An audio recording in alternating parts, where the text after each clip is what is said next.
On your smartphone, open your favorite browser. In browser, search for Discord and open discord.com. Tap this three dot.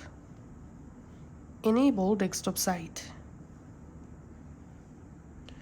In here, we have to tap on login. So the second button is login button, so tapping on login.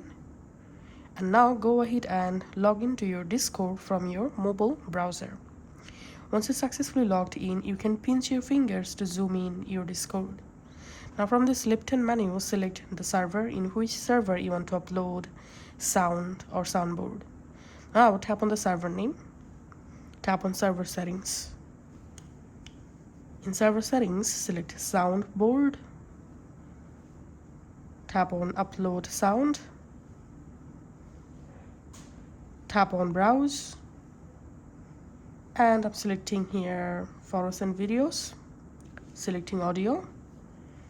And now from your phone, select the MP3 audio file. Here we can see the sound edit. You can name your sound here. I'm typing test, and you can adjust volume for the sound and select a related emoji for the sound. I'm selecting this one. Now all you have to need, tap on upload, and that's it.